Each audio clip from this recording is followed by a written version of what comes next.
guys, what's up? It's Matt with 86 Game, and this is just the conclusion to the eBay trifecta because I'm so good at staying on task and on schedule. So about 2 months ago, maybe, I did a thing about buying, for 30 bucks on eBay. If you could find something good and worth the money, should you get it? Is it worth it? What have you? Anyway, so it's been a minute since I've actually looked at it, so I re-looked at it all again, and it's none too impressive. There are some cool things about it. If you're looking to spend under 30 bucks, then, you can get stuff. I won't say it's necessarily good stuff. Sometimes you luck out and get something really good, but you just pretty much get stuff. This mouse right here is a 99-cent mouse that goes from 1,000 to 2,400 DPI. Just off the bat, that's not a sensor I'm familiar with, and I would hardly call that a gaming sensor at all. I couldn't find any real information on what kind of sensor it is, and shy of taking it apart, but for 99 cents I could have, just to see if I could recognize any of the internal parts of it. However, it's not the best mouse when you're playing at games. It's got bad tracking, bad liftoff, and pretty much if you're just doing standard desktop tasks, it works. It'll do the trick. It features a DPI button, which you can go up and back, but you have no real indicator on what DPI you're on. It does have a forward and back button on the side, and of course your right and left click with a scroll wheel. The scroll wheel is actually pretty good, pretty responsive feeling, a nice piece of technology, but otherwise it's just a cheap plasticky mouse with an LED inside. And since it's an optical mouse, you'll see that it's got a little more red there. That's because you're moving it and the sensor lights up. So that's annoying to me. I don't really know if you can tell right there, but as the sensor tries to detect, it's red sensor, so of course that's what you get. Moving on to the next thing, the Moto Speed K70 keyboard with RGB lighting. That's it. That's the color scheme. That's all you get. It's like a couple of random Christmas lights placed inside of this really cheap feeling keyboard that I feel like I could just snap and break by doing this, so I'm not going to do it too hard. But in fact, I've almost left a permanent bend in it. So for the price of, what was this, $14.29, you get a membrane keyboard that has lights in it that are pretty much green, blue, and red, and they're in no specific pattern. No, they kind of are, I guess. You got 2 green, 2 blue, 2 green, 2 red, 2 blue. So it's a little weird, I guess, but you can't do anything with the light functions on it. You can't change them. You can't make it do any fancy color schemes. Even the membrane keys themselves, they're kind of like cheap, low-profile keys that just feel a little squishy.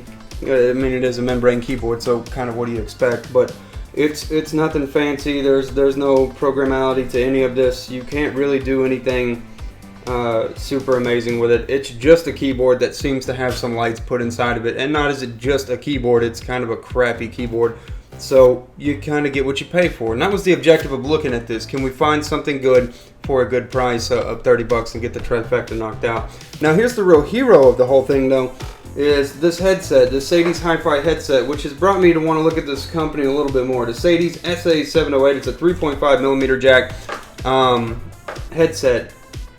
One complaint I guess is this is on the left side. That's just weird to me, but that might not bother you, the microphone that is. There's no bells and whistles like lights to let you know when you're muted or what have you, but it does come with a nice braided cable. It is long enough and acceptable enough, and when I put it on, the sound for it is actually really good, and that's something that I really liked about it, is having the nice sound that it presents. It's not circumaural like some of them are, so it just sort of sits on your ears rather than encompass the whole ear. And that might be something for you to consider. They've got a little bit of flex to them on the ear pads though, so it's pretty comfortable to wear. And despite it looking a little rugged, it's actually not that bad. It has great sound, stereo sound on it, but overall, this is the hero of this trifecta, and it came in, I think, at the medium price. Where did it go? $13.98. So 99 cents, $14.29, did I say, and $13.98 for under 30 bucks. We built the trifecta set. And if you're on an extreme pinch of the dime, then there you have it. You can get stuff for under 30 bucks. Is this something you can play games with? Yes, absolutely. Is it amazing and awesome? No, it'll never be anything spectacular. I mean, if it had a little more of a sturdy build, if you could do a little more with it. In fact, I can feel the plastic popping in there. Just feels like poor build quality. Just a random cheapo one that another company might put a logo here, but Moto Speed put their logo on the space bar.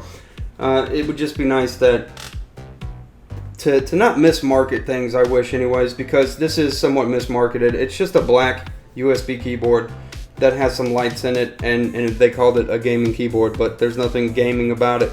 Kind of the same thing with the mouse. It's just a cheap generic design that you could probably find much better for just a few dollars more. So we got some cool things coming up too. I'll be looking at a USB, playing games off of USB, a 3.0 USB. onto 3.0. We'll check out some load time, see if we can actually do that. It'll be coming up in a video soon too. New company called Marvo, if I'm saying that right, is sending me some products to test. We're going to take a look at those. They look like very promising products. If you've ever seen UTech Smart's got some pretty cool stuff, and these body designs seem to be from the same OEM. I could be wrong, but we'll take a look at it because they're very reminiscent of patterns I've seen before on other gaming mice. So hopefully they're good, and if they're not, then we'll find out in the videos, because you know me, I'm pretty honest about what I think, and that may or may not mean anything to you. But anyways, guys, get subscribed. Stay tuned for some more videos. We got cool stuff coming up, more stuff on the way. Anything from the low end to the high end. Try to fit every kind of budget spectrum that I can. I appreciate you guys staying tuned, and we're really close to 300, and I'm ready to launch the 300 giveaway video. So if you subscribe, be my 300 subscriber, get that video going. And you guys have a wonderful night. I'll see you in the next video I do.